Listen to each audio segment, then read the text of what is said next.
Let me ask you something before we even get started, and I really want you to answer this in the comments. Do you think it's okay to date the ex spouse of a coworker, or is that morally wrong, even if you're not friends with that person? I asked that question because tonight, that question just got very real. Stay tuned and I'll explain.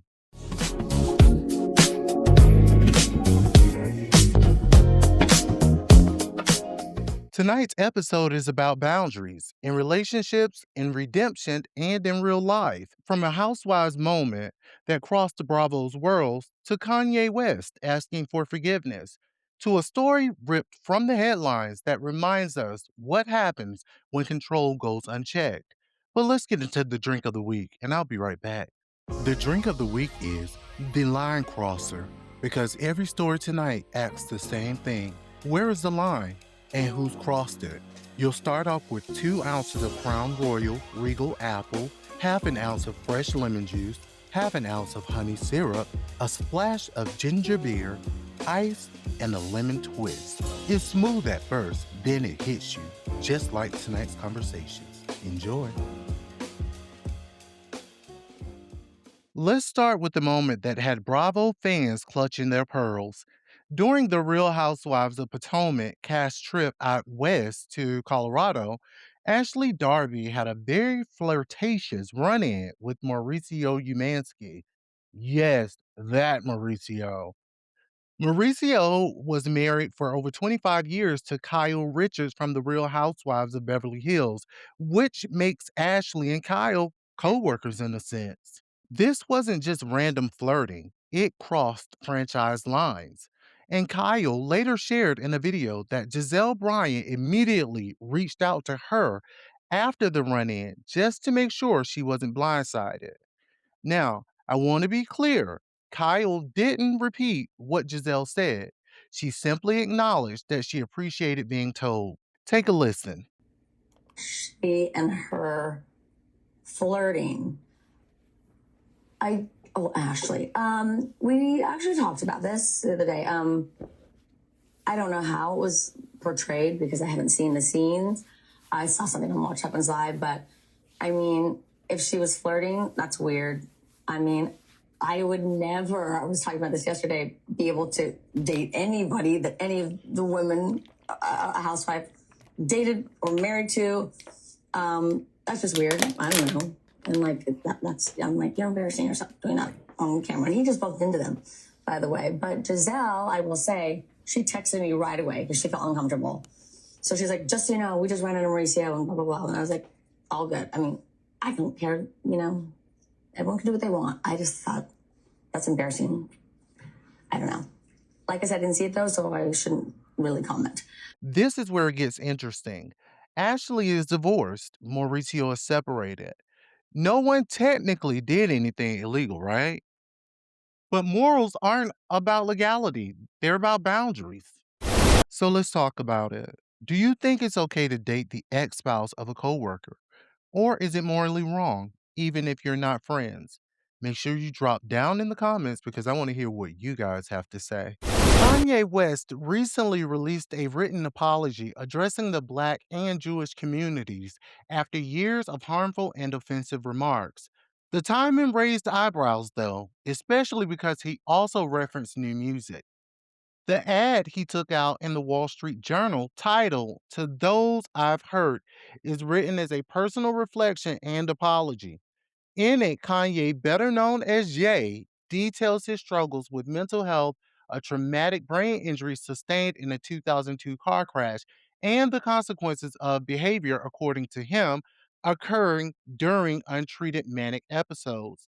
Ye wrote, I lost touch with reality, acknowledging that his actions caused fear, harm, humiliation, and pain to people close to him as well as the public.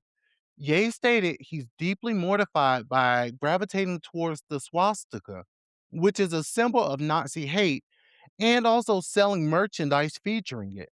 Now, if you recall, in February 2025, Ye purchased an advertisement that aired during the Super Bowl, directing viewers to his website.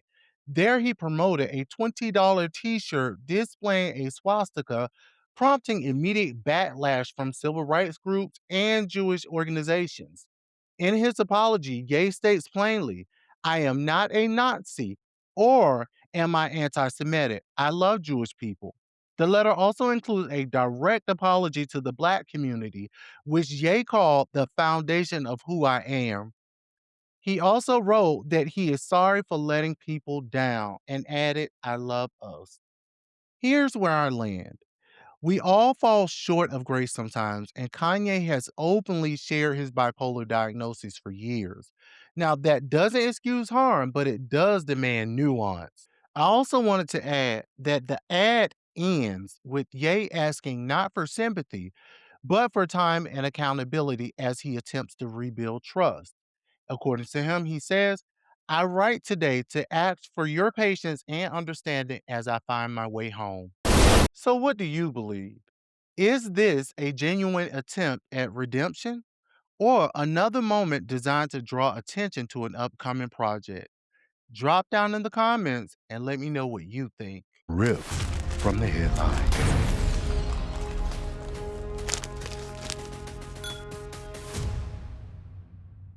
An Illinois vascular surgeon, Michael David McKee, has been charged in Ohio in the December 30th, 2025 shooting deaths of his ex-wife, Monique Tepe, and her husband, Dr. Spencer Tepe, inside their Columbus, Ohio home.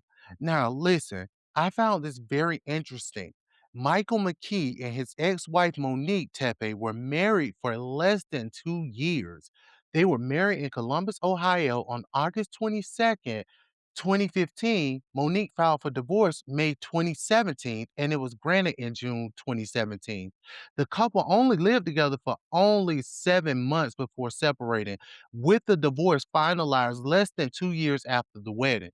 During the proceedings, it was noted that they did not have children together, and Monique had kept her maiden surname throughout their marriage. Isn't that weird? Now, here's what I want to correct carefully. All right, bear with me here.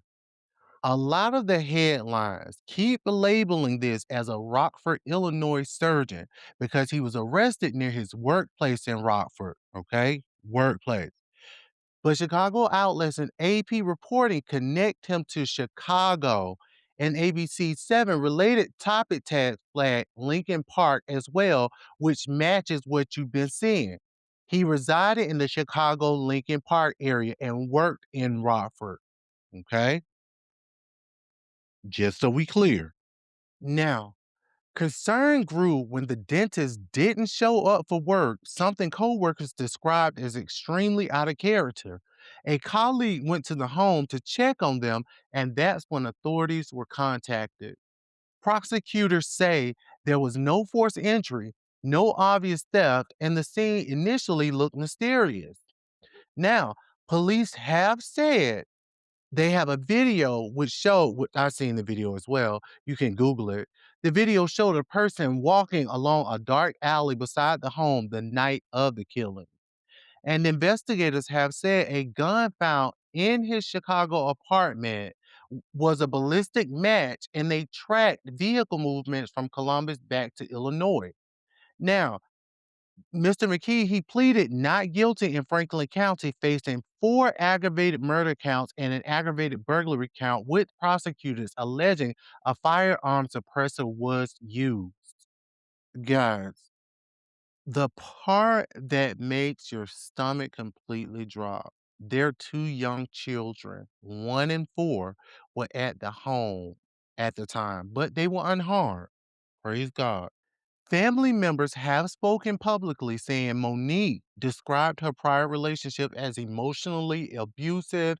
And when you hear that, it reframes the danger that can exist after relationships end, especially when someone refuses to accept no as the end of the story.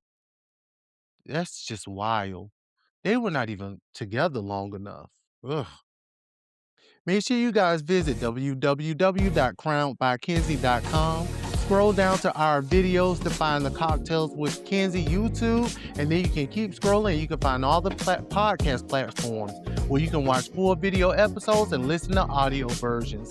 Make sure to subscribe, follow, like, and share.